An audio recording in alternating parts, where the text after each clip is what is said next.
piel, mucosas, maneras, ¿verdad? Tenemos que examinar hígado, vaso, y los huesos. y los huesos, ¿verdad? O sea, el aspecto de los huesos. Cuando hay aspecto de todas las tarillas, si se corrige la anemia, puede volver a la normalidad o ya se queda así. Lo que pasa es que de aquí tienes el crecimiento, ¿verdad? Entonces, puede disminuir, pero normalmente no llega a la normalidad. La mayoría de las veces no llega a la normalidad. Porque ya desde el principio ya la estructura ósea Está deformada. así, está deformada, ¿verdad? Entonces, de ahí en adelante el crecimiento puede ir cambiando y ya no es tanto, pero o sea, puede regresar, pero no es habitual que llegue a la normal.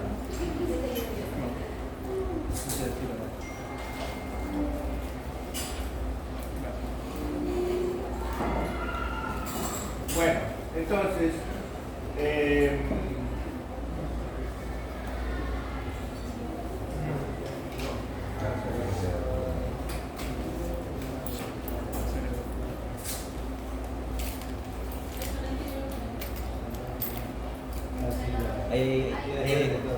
como les decía, van a leer interpretación clínica del hemograma en niños, en adultos, y además tienen otro que es de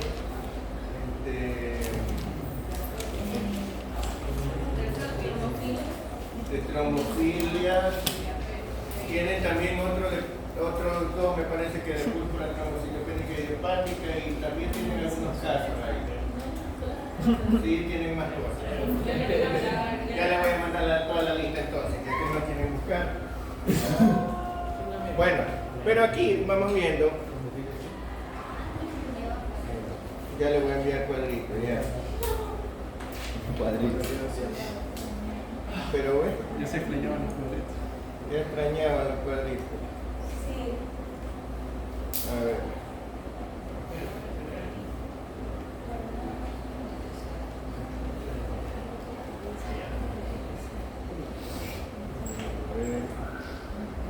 A ver, vamos viendo estos cuadros. Es como... Sí, se como pantalla el- arriba de medio. Ácido táctico. Wow. Ya. A ver, doctora, comienza a leer. Acaltocitos, ¿Qué significa acantocito? Forma de hoja de Célula con espinas, ¿no? Acantocito con espinas. Ya, sí. equivalente espinoso en escuela articulada. Cuadros hematológicos, anemia hemolítica, microangiopática. ¿Qué es la anemia hemolítica microangiopática?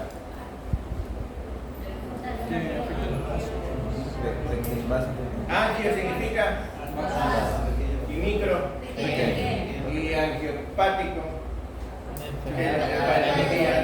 Pequeño vaso, muy bien. Entonces una anemia hemolítica microangiopática, ¿qué será? Que tenemos una vasculitis o una patología de vasos pequeños, arteriolas o capilares, que son tortuosos, y eso hace que se rompan los vasos, los eritrocitos al pasar por aquí. Pero muchas veces al romperse, ¿qué quedan? Quedan los restos, digamos los pedazos de eritrocitos, o se deforman los eritrocitos y quedan algunas patologías. Entre esas podemos ver a veces los acantocitos. También lo podemos ver en qué más. Hepatopatías alcohólicas, acantocitosis hereditarias, características proteinémicas. Muy bien, entonces en las hepatopatías alcohólicas en niños no suelen ser frecuentes. ¿Quién sabe en el futuro, no? Bueno, Un adolescente casi. en los adolescentes de pronto... A ver, doctor. Codocitos, dianocitos, cardiac cell, hepatopatía obstructiva, hemoglobina, SS, CS, talasemia. ¿Qué es ese? ¿Qué es la hemoglobina? Entonces la anemia de células falciformes en las talasemias, o sea, en hemoglobinopatías, ¿no verdad? ¿Sí? ¿Ya? Muy bien, a ver, doctor. Queratocitos, células en casco, en la púrpura trombocitopénica trombótica, en la coagulación intravascular diseminada, en el síndrome urémico hemolítico, en la anemia hemolítica microangiopática. En la anemia hemolítica microangiopática, muy bien. A ver, doctora. Dacrocitos, células en lágrimas, mielofibrosis, eritropoyesis ineficaz, talasemia y anemia megaloblástica. Sí, ven esta de acá, ¿no? Que parece que fuera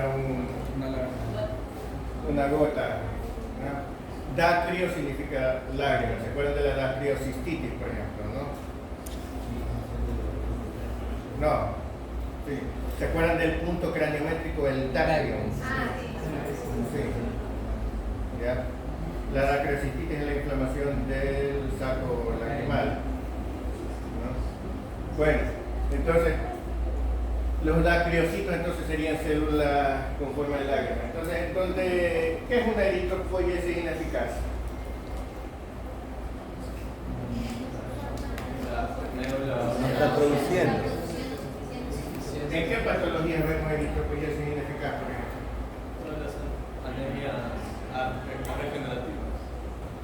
Ya.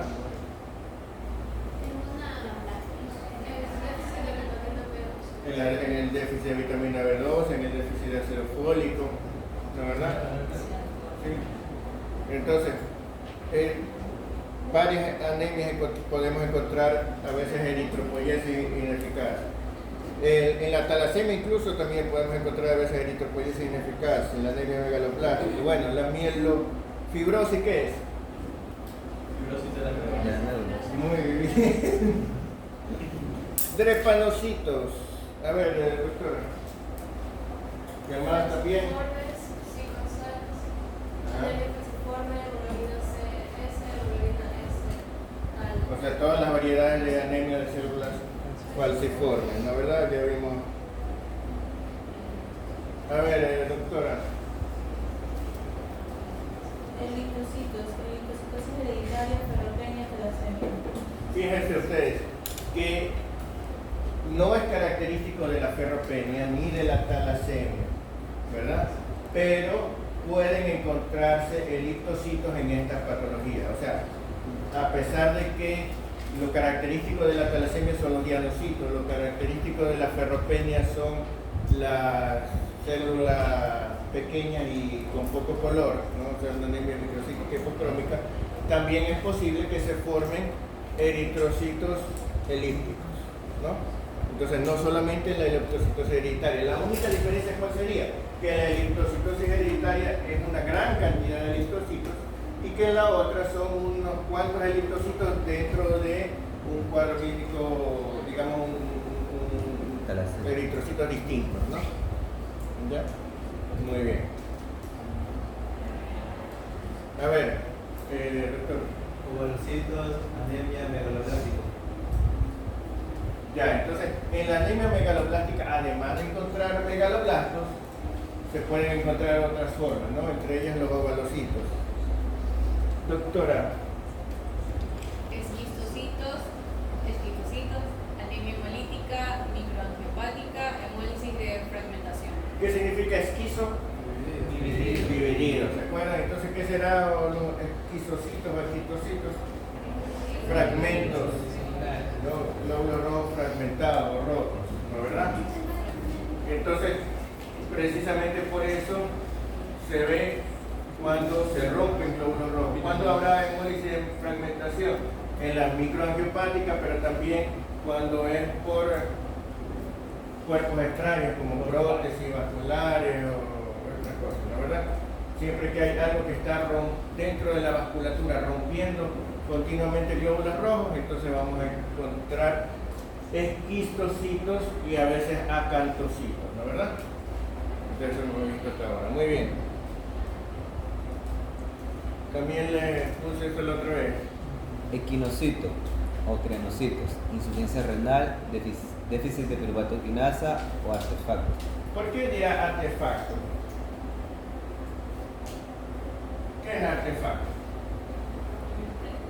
momento de tomar la muestra.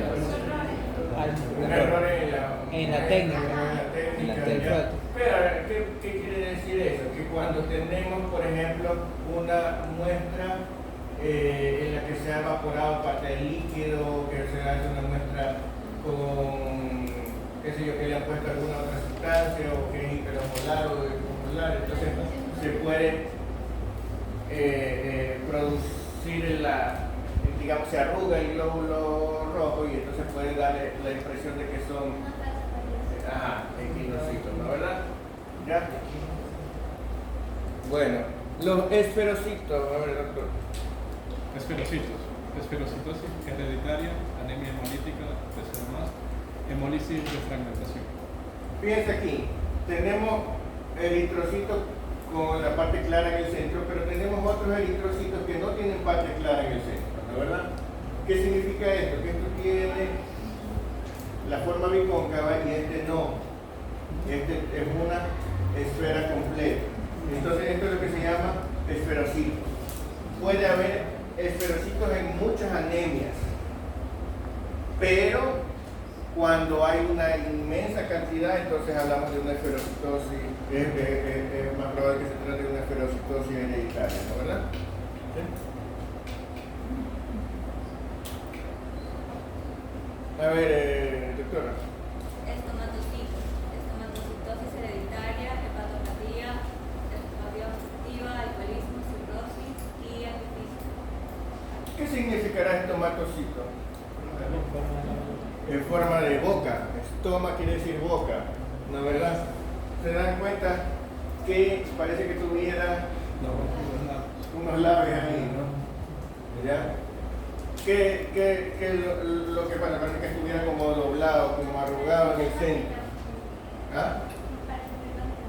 Como granos de café, exactamente, ¿no? Megalocitos.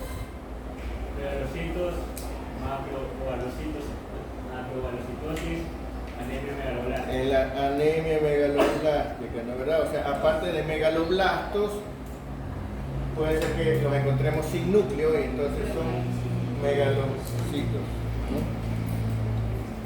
Muy bien. Ahora acá. A ver, doctora. Leucemias agudas, síndromes mieloblásticos. Cuando decimos blastos, ¿a qué nos referimos? A todas las formas inmaduras, o sea, diversas formas inmaduras en sangre periférica nos debe hacer sospechar en leucemia, pero también pueden ser los síndromes mielodisplásicos, ¿no es verdad? A ver, doctora. Células velludas, tricoleucemia. Es una leucemia. ¿Qué significa trico? Allá se saben estos niños, lo máximo. A ver, doctora. Linfocitos atípicos, leucemia prolinfocítica.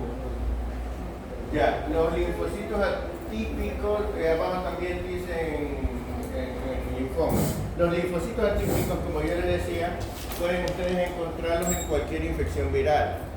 Pero cuando hay leucemias o linfomas, también puede ser que se estén proliferando y se encuentren linfocitos de formas anormales, ¿no es verdad?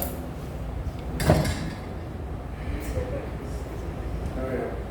Sí, ¿no? Célula plasmática, A ver. leucemia de células plasmáticas.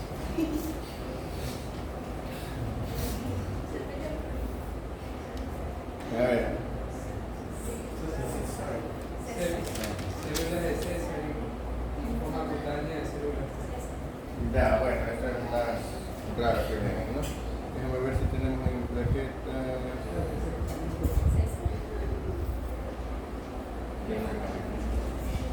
Bueno, ahora, cuando interpretamos el hemograma del niño, a ver cómo vemos acá. Sí, ¿no? Sí.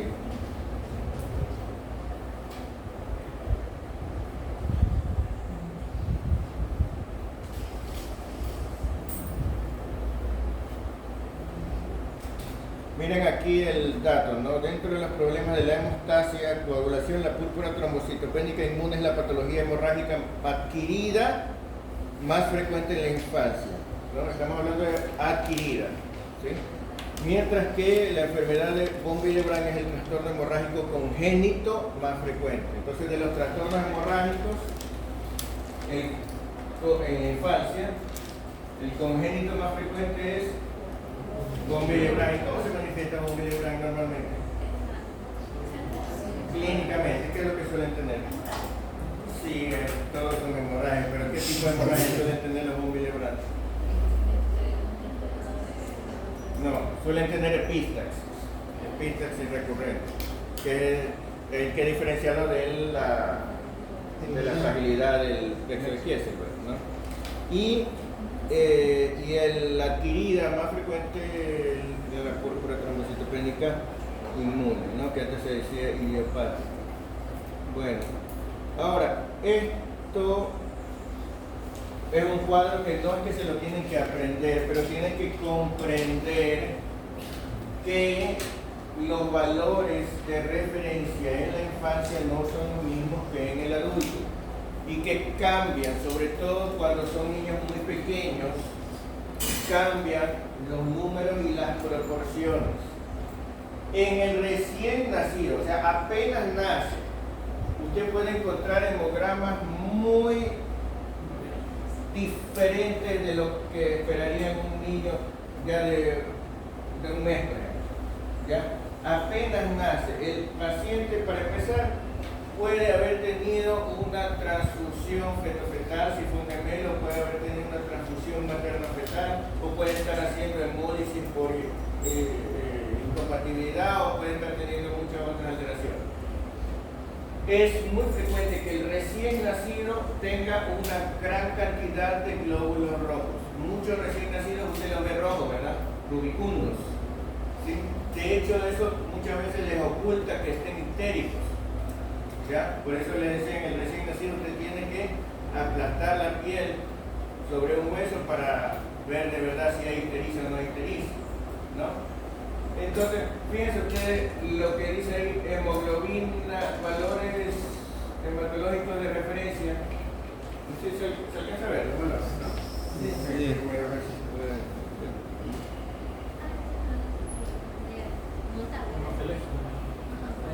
¿Ahí se ve? Sí. Ya. Entonces, fíjense usted el valor de hemoglobina del recién nacido normal.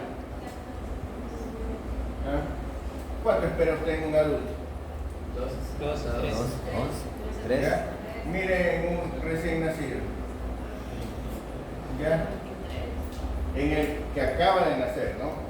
En las primeras horas del recién nacido. Usted puede encontrar valores bastante altos de hemoglobina, de eritrocitos, ¿no? Y lógicamente de hematocrito, no está puesto ahí hematocrito, ¿no? No. Bueno. ¿Ya? Y fíjense ustedes, los neutrófilos, los leucocitos y los neutrófilos en el recién nacido, 26.000 con 14.000 neutrófilos. ¿No? O sea, usted puede tener una aparente leucocitosis con neutrofilia en las primeras horas del recién nacido. ¿Sí? Fíjense que el recién nacido acaba de pasar un evento traumático. ¿Ya? El nacimiento es un evento traumático.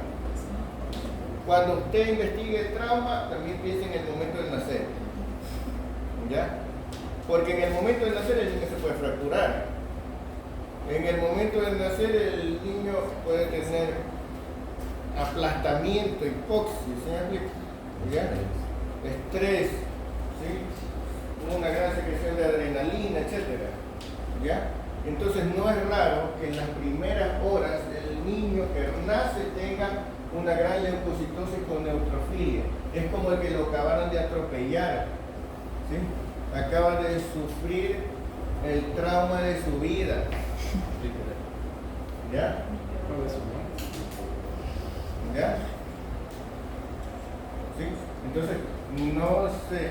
Fíjense que que cae casi inmediatamente. Miren que las 2 semanas ya es bastante diferente. Pero aquí tenemos, entonces, esa leucocitosis con neutrofilia no les debe alertar si es en los primeros días de vida, ¿no es verdad?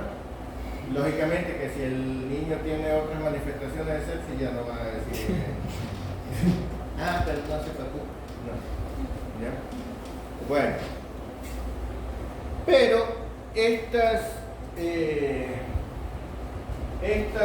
una etapa en las primeras semanas de vida en que de manera excepcional suelen predominar los neutrófilos sobre los linfocitos.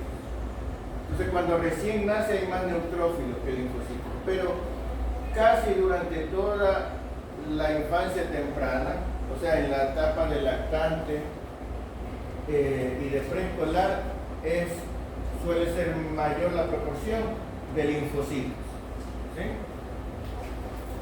Hasta que llegamos más o menos a los 5 años de edad, en que ya empieza a volver al predominio de neutrófilos y de ahí se mantiene hasta el adulto, que normalmente predomina los neutrófilos, ¿no es verdad?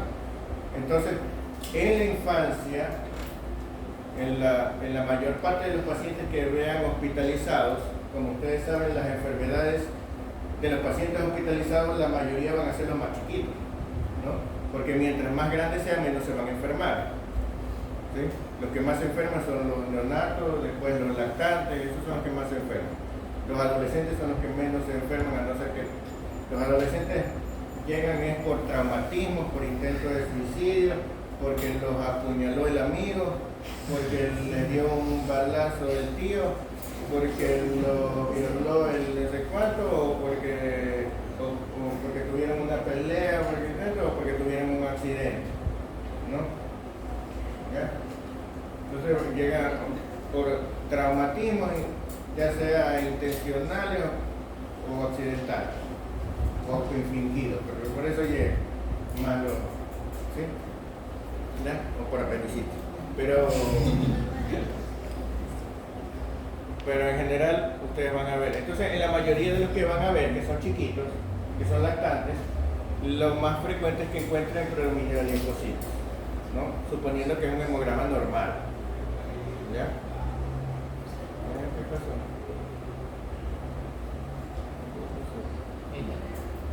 ¿Sí? Lo mismo, en cuanto a hemoglobina, fíjense ustedes que va bajando y llega a un mínimo entre los 2 y los 3 meses, llega a lo que llamamos la anemia fisiológica del lactante. ¿Sí?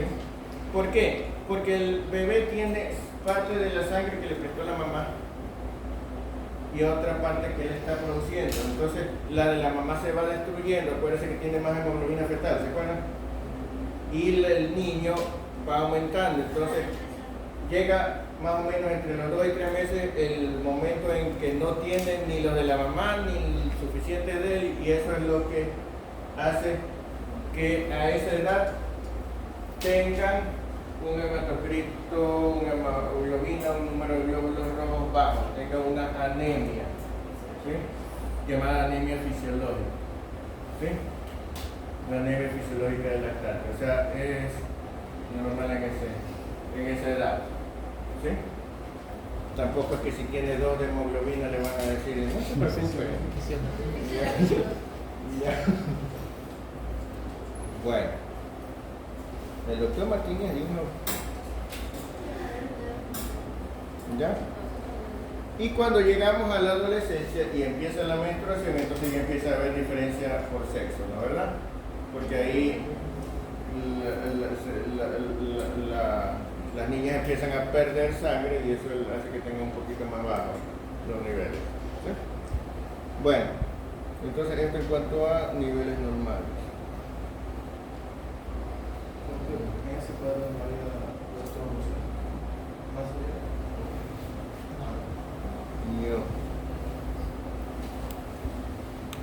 En cuanto a los trombocitos, no sé si recuerdan, cuando hay trombocitosis en un niño, la causa más probable son las infecciones.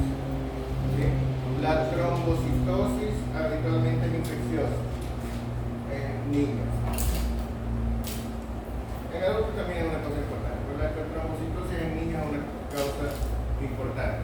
La trombocitosis se produce porque cuando hay una reacción inflamatoria aguda, no solamente se estimulan los leucocitos, también se estimula el sistema de la coagulación, también se estimulan las plaquetas. ¿Sí? Por eso es que en la sepsis puede haber coagulación intravascular diseminada. Miren que se supone que estamos defendiendo el cuerpo y producimos coagulación, ¿no? Entonces el sistema de la coagulación también es una defensa inespecífica. Entonces, la causa más frecuente de trombocitosis en la infancia son las infecciones. Pero lógicamente la trombocitosis también se puede producir en las neoplasias, ¿no? ¿Verdad?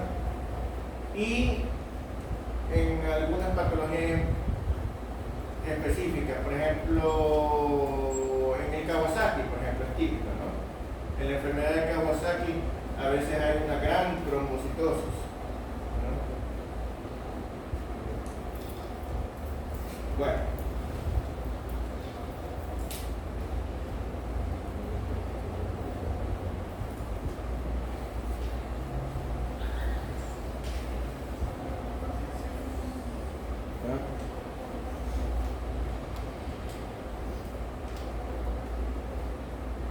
Esto también es un dato importante, que el déficit de glucosa 6-fosfato, ¿qué dice? Ajá, ¿qué dice? Se hereda de forma recesiva ligada al cromosoma X y afecta a niños. Las niñas afectadas suelen ser nada o poco sintomáticas. ¿Ya? Entonces, a veces se sobrediagnostica esta enfermedad, ¿no? Y a veces hay errores en el laboratorio y encuentran que está abajo y ya eso le... Bueno, entonces no es común que las niñas tengan síntomas, ¿no? Porque es una enfermedad recesiva ligada a esto, ¿no? Bueno, la talasemia, hemos visto los casos de talasemia clásica, ¿no? Que es habitualmente lo que llamamos talasemia mayor, ¿ya? La talasemia beta, pero la talasemia puede ser menor, puede ser muy leve, puede ser casi que no produce casi nada, ¿no? Bueno.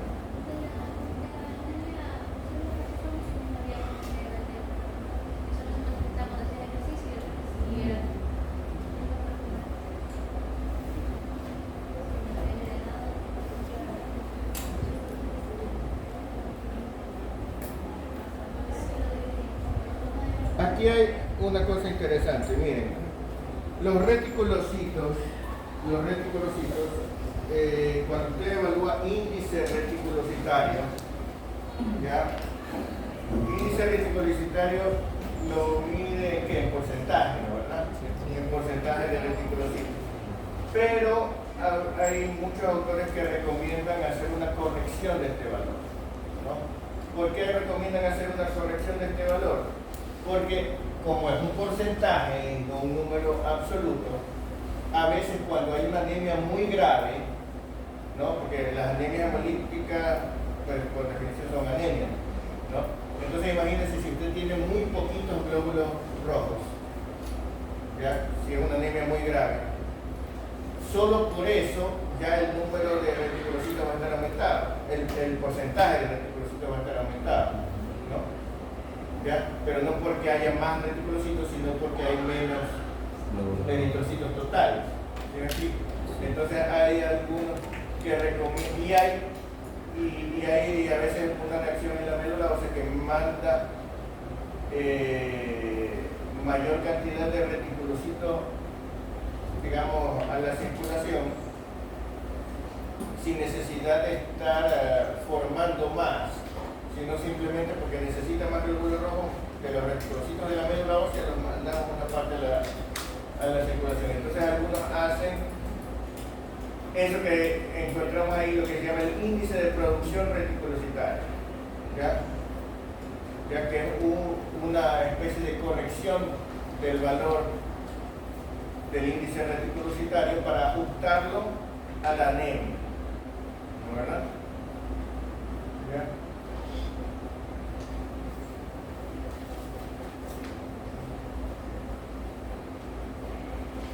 Bueno.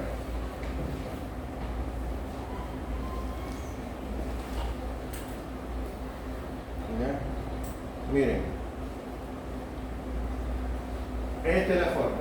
No me voy a poner a pedirles que lo calculen porque ya perdí la esperanza. ¿Ya? Pero aquí tienen la fórmula. No les voy a pedir. Ya, pero ¿cómo es? No les voy a pedir que hagan el cálculo. ¿Ya? Sí saben la forma. No les voy a poner un ejercicio, calcule. Solo saber cómo se escribe. Ya, pero tienen que saber eso, ¿no? ¿Ya? Y que sepan esto, ¿no? Si es cuando ya está corregido el índice reticulocitario, entonces hablamos de que está elevado cuando es igual o mayor a 3. ¿Ya? ¿Ya? Pero estamos hablando del corregido, del índice de producción reticulocitaria, no del índice reticulocitario normal. ¿Sí me explico? ¿Ya? Entonces esto deben saber. ¿Ok? ¿Ya?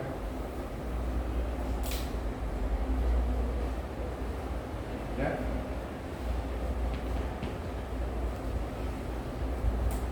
Bueno. Claro, cuando hablamos de anemia regenerativa o arregenerativa nos referimos a si la médula ósea está tratando de compensar o no, ¿verdad? Está tratando de regenerar o no.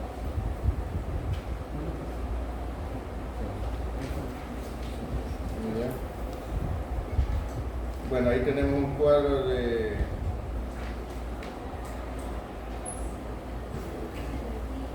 algoritmo diagnóstico.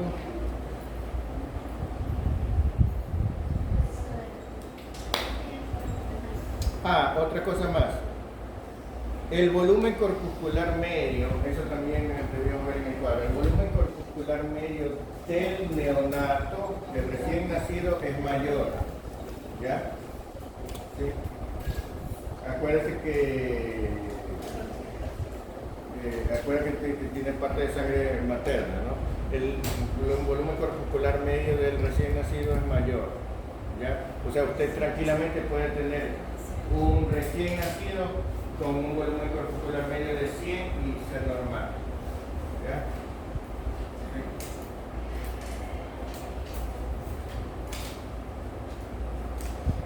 ¿Ya? Eso, por eso le digo, eso tiene que ver en las tablas, cuánto es lo normal en cada edad. Si presenta una anemia, digamos, tiene una anemia, Claro. se va a ver. No, o sea, el volumen normal es mayor. ¿Sí? O sea, el valor normal es más alto. Pero si tiene una patología, o sea. Si tiene una patología, si tiene ferropenia, por ejemplo, entonces de esos 100 se va a reducir, por decir, a 90. ¿Sí me explico? O sea, se va a reducir, pero el rango normal es diferente. Entonces, por eso en los recién nacidos, en los neonatos, en los niños muy chiquitos, preferible consulte los valores de referencia antes que verlo al ojo como si fuera un adulto. ¿Sí me explico? ¿Ya? Porque el principio es el mismo, o sea, se van a reducir el tamaño en esto, pero se reduce de un valor más alto. ¿Sí?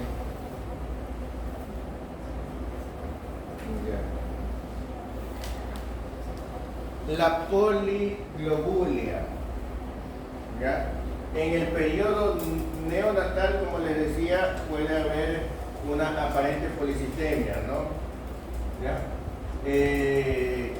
También tomemos en cuenta una cosa, cuando valoramos el hematocrito, y esto es muy importante en todos los pacientes, incluso en adultos, cuando valoramos el hematocrito, ¿ya? El número de glóbulos rojos, etc., recordemos que estamos hablando de una muestra de sangre, ¿no? En la cual estamos viendo la proporción de glóbulos rojos. ¿sí? O sea, usted dice tantos glóbulos rojos por milímetro cúbico de sangre, o hematocrito tantos por ciento, ¿no, verdad? Hemoglobina tantos gramos por decilitro. O sea, estamos hablando de una proporción. Entonces, obviamente, si el paciente tiene menos líquido, va a haber más glóbulos rojos, más alto hematocrito, más alta hemoglobina, más alto todos esos valores. ¿Ya? Entonces usted puede o pensar que tiene poliglobulia, o por el contrario, puede enmascararse una anemia, si es que el paciente está deshidratado. ¿Se me explica? ¿Ya? Entonces, siempre que usted analiza un examen de sangre, por eso es importantísimo cuando usted, el momento en que usted toma la muestra, porque la gente el médico suele decir es urgente hacer el diagnóstico, y entonces apenas llega el paciente al hospital le toman el examen de sangre, ¿verdad? Pero el paciente está deshidratado, el paciente está con alteraciones electrolíticas, el paciente está con un montón de cosas, ¿ya? El paciente está con secreción de adrenalina, está asustado, etc. Entonces todas esas cosas pueden alterar los resultados, ¿sí? Usted le hace y el paciente está con diarrea, con vómito, todo eso le altera los resultados. Es preferible, a pesar de que se demore más, a menos que usted tenga alguna razón específica para querer eso muy rápido, es preferible que usted primero estabilice al paciente, hidrate al paciente, lo deje al paciente en estado de normohidratación y electrolito bien, y ahí recién le tomen las muestras, ¿ya? Porque si no usted va a encontrar valores falsos, usted va a encontrar el niño hemoconcentrado, usted va a decir este niño hay que hacerle una sangría porque tiene demasiada sangre, ¿ya? ¿Estamos claros? ¿Ya? No se apresure con el examen de sangre. Eso sin contar si es para diferenciar si es viral o bacteriano, porque si es el primer día de la fiebre, a veces hay que esperar. ¿Ya? O sea, usted puede hacer el examen el primer día, pero no puede confiar en ese examen del primer día, ¿ya? Si usted sospecha que tiene leucemia, bueno, haga el examen el primer día. Si usted sospecha que pueda tener alguna otra cosa, haga el examen apenas llega, pero si no, es preferible esperar a que se estabilice primero, ¿no? ¿Ya? Es muy común, por ejemplo, y otra cosa, esto es nuestro medio. En nuestro medio, estamos en Guayaquil, a nivel del mar, y con un montón de gente alimentada medio, ¿ya? Y los pacientes de hospital son unos tipos de pacientes, los pacientes de clínica privada son otro tipo de pacientes, los pacientes de consultorio son otro tipo de pacientes, los pacientes, ¿ya? Entonces es muy frecuente que usted va a un hospital público, por ejemplo, un hospital masivo, y usted encuentra, usted le saca el hematocrito promedio de los pacientes al ingreso, de los niños al momento del ingreso, y es de 30. ¿Ya? Cuando usted encuentra un libro que le dice lo normal es tener 45, por ejemplo, de hematocrito, y usted ve en nuestro medio un niño que tiene hematocrito de 45, usted primero piensa que está deshidratado, o que está poliglobúlico, o que es un cardiópata con hipoxia crónica, con hipoxemia crónica o cualquier otra cosa. Pensar que es un niño bien nutrido es lo último que debe pensar. ¿Ya? Estamos hablando de nuestro medio. ¿Sí? ¿Ya? Si usted encuentra un hematocrito muy bueno, una hemoglobina muy buena en nuestro medio, en un hospital público, no, porque otra cosa es que sea su paciente privado, de caché y de todo eso.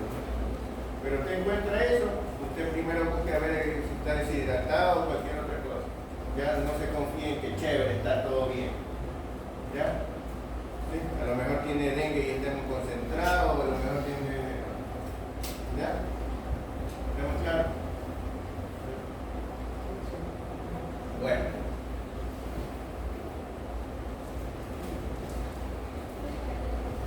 Por último, si el paciente tiene un hematocrito muy elevado,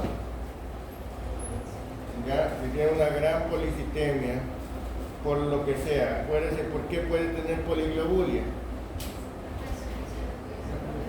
Puede ser falsa, que sea una deshidratación, ¿no? Que sea una hemoconcentración. ¿Qué más? Puede ser hipoxemia crónica. La hipoxemia crónica puede ser por enfermedades pulmonares o por enfermedades cardíacas, ¿no es verdad? ¿Sí?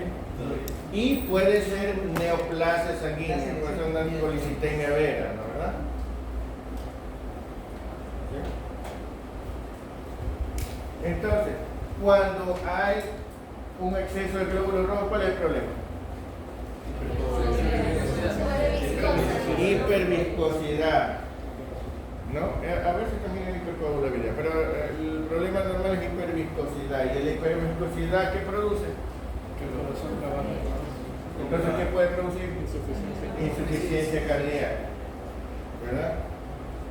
¿Sí? ¿Ya? Y cuando tenga insuficiencia cardíaca y esté hematoso,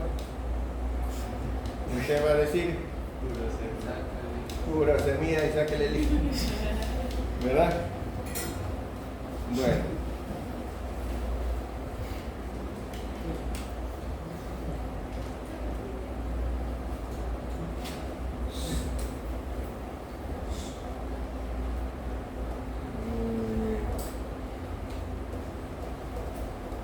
Miren, el aumento desproporcionado y acompañado de importante desviación izquierda se llama reacción leucemoide. ¿Por qué se llama la reacción leucemoide? Por lo imaginado. Sí, de formas inmaduras. Este es un problema. Una gran leucocitosis con formas inmaduras en sangre periférica hace pensar en leucemia, ¿no es verdad? Pero no es seguro que sea leucemia, eso ya lo dirá el hematólogo, el examen de nebulosa, etc. ¿Sí? Porque en ocasiones las infecciones muy graves pueden producir una reacción leucemoide. Incluso, mire, las infecciones graves de casi cualquier tipo. Yo una vez vi, por ejemplo, reacción leucemoide por paludismo. ¿Sí?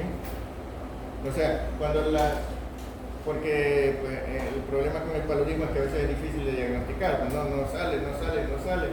Entonces avanza la enfermedad y el cuerpo empieza a defenderse como puede. No sé si una vez han estudiado la historia natural del paludismo. O sea, no todo el mundo con paludismo se muere. Hay muchas personas con paludismo sin tratamiento, ¿no? Que han sobrevivido, ¿ya? Pero hacen una reacción inflamatoria grandísima, ¿no? ¿Ya? Entonces pueden llegar a tener una hiperleucocitosis. Es parte Del ambiente cotidiano. del ambiente, o sea, que hiperleucocitosis, ¡pum! Así. ¿Sí? Es para enfatizar. Entonces esa hiperleucocitosis. Muy didáctica de la. Efectos de sonido. Efecto de sonido también. ¿Ya?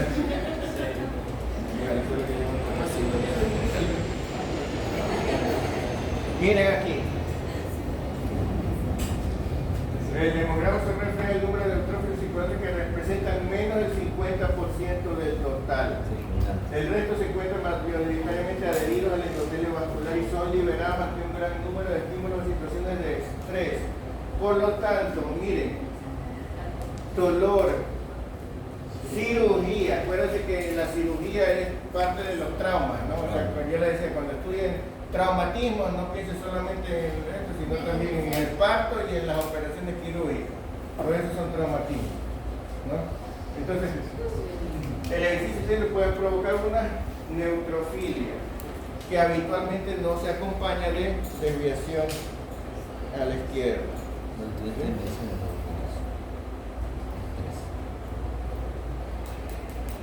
En cambio ahí miren, desviación de energía y granulaciones tóxicas.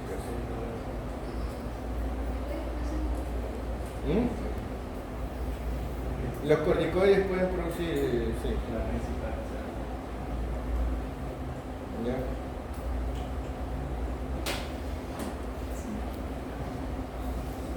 Aquí, esto es importante, infecciones bacterianas que puedan cursar con linfocitosis. ¿Ya se acuerdan ustedes de la tosferina, verdad? Sí. Pero también las bacterianas subagudas o crónicas, ¿no? Tuberculosis, que pueden provocar linfocitosis, pueden provocar monocitosis, pueden provocar basofilia. La brucelosis o la tifoidea de larga evolución. ¿Sí? Entonces todas estas pueden encontrar, a pesar... ¿Eso solo en pediátricos en general? No, en general. Sí. Entonces fíjense ustedes que si les digo así como que enumérenme enfermedades bacterianas que puedan producir linfocitosis, entonces ya ustedes tienen 3 y con la tosferina 4, ¿no? ¿Ah? Sí. No es que les vaya a tomar necesariamente eso, pero ya ustedes saben. ¿No?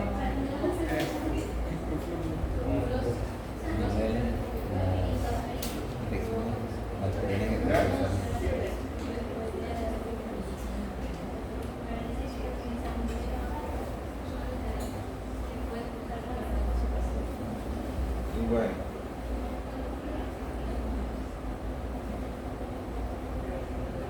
Mire que a los linfocitos atípicos también los llaman linfocitos reactivos, ¿no? También algunos los llaman linfocitos estimulados. Bueno, y aquí tenemos la eosinófilo. Como les decía, parásitos y producen invasión tisular, ¿no?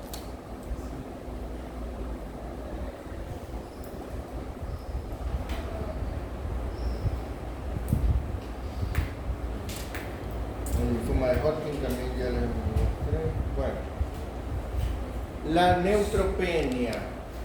Cuando hablamos de neutropenia, en neutropenia usted tiene que darse cuenta que para diagnosticar neutropenia o neutrofilia se necesita el número absoluto, ¿no, verdad? Neutropenia, la definición clásica dice que es cuando hay menos de 1500 neutrófilos por milímetro cúbico, ¿no, verdad? Pero eso sería una neutropenia leve. Menos de 1000, una neutropenia moderada, y menos de 500, una neutropenia grave. Y es importante saber que la neutropenia leve o moderada suele ser en cualquier infección viral. En muchas cosas puede haber neutropenias leves o incluso moderadas. Pero cuando hay una neutropenia grave, cuando usted tiene menos de 500 neutrófilos por milímetro cúbico, usted tiene que tener mucho cuidado con ese paciente, porque ese paciente ya se lo considera inmunodeprimido por el solo hecho de tener muy poquitos neutrófilos.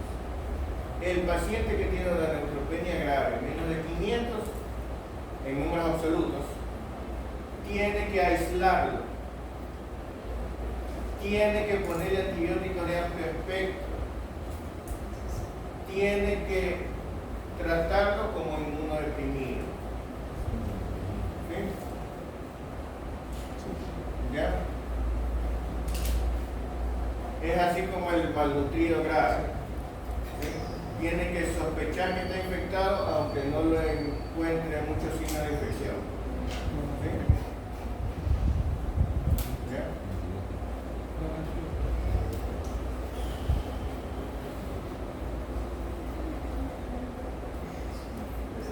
Y entonces aquí dice menos de 1000 en niños entre 14 días y 12 meses y menos de 1500 en los niños mayores. O sea, solamente en los menores de 1 año el concepto cambia, ¿no?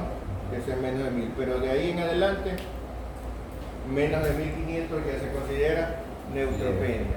y menos de 500 sería neutropenia grave, ¿verdad?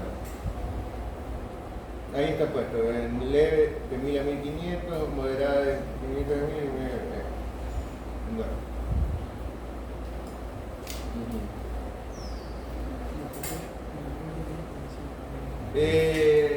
Estas cosas ni se tomen la molestia de... Claro, si esto no es, solo es. Solo el paro. Es que mire, Para abajo.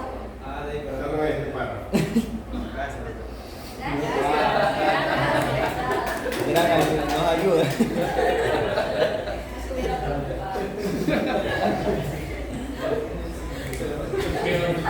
No produce ningún efecto adverso y no tiene significado que...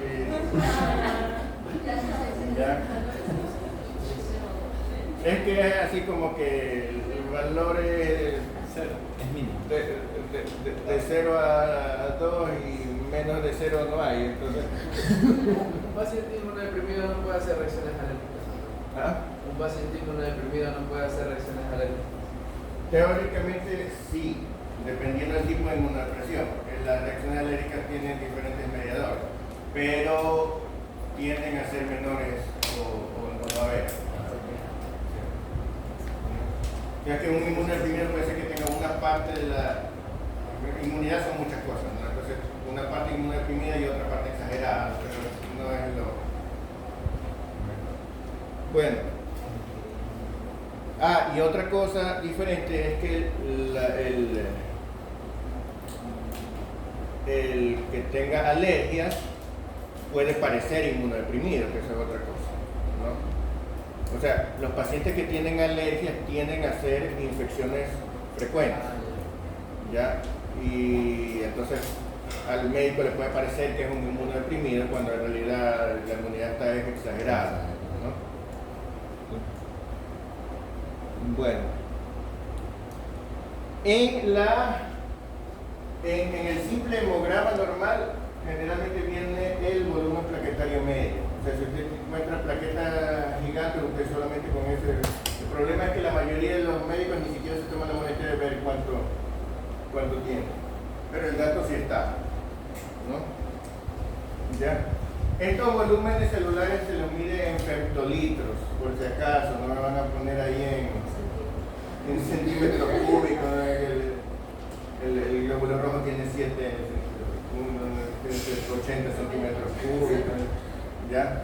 Esos son femtolitros, ¿sí? Verán, ¿sí? Ya. Si quieren saber qué son femtolitros, busquen, porque eso yo no... ¿Sí? Esa es una matemática general. ¿Ah? Matemática general. Sistema métrico, sistema internacional de unidades, deben saber ustedes. Eso enseña, por lo menos en secundaria deben haberles enseñado sistema internacional de unidades. Sí. ¿Ya? Y si no saben qué es kilogramo, hectogramo, ya no es culpa. Ya. Esto es igual que, por ejemplo, en las formas generadoras, porque dice, se ha aumentado con las vegetaciones, entre más jóvenes, mayor tamaño. No. ¿A qué te refieres? Ah, sí. Lo que dice es el volumen. Claro, el volumen plaquetario medio es que las plaquetas vienen del megacariocito, entonces cuando son muy jóvenes tienen un volumen mayor. Entonces, bueno, ahí está el Bernard Soulier también, ¿no? Ya.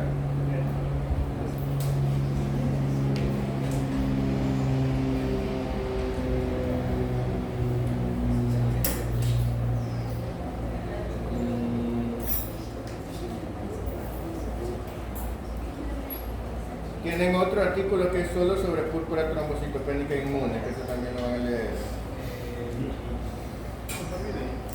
¿Ya? Bueno, y ahí viene la prueba de coagulación, que eso ya es otra cosa. ¿Ah? Eso ya ustedes lo saben, ¿no? ¿Verdad? O sea, sí. ¿Ah?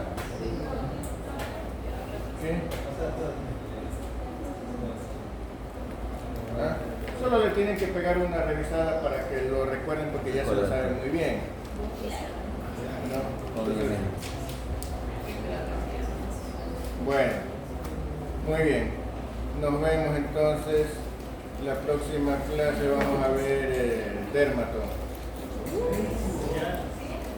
Solo era un caso clínico. ¿Cuánto más quieres?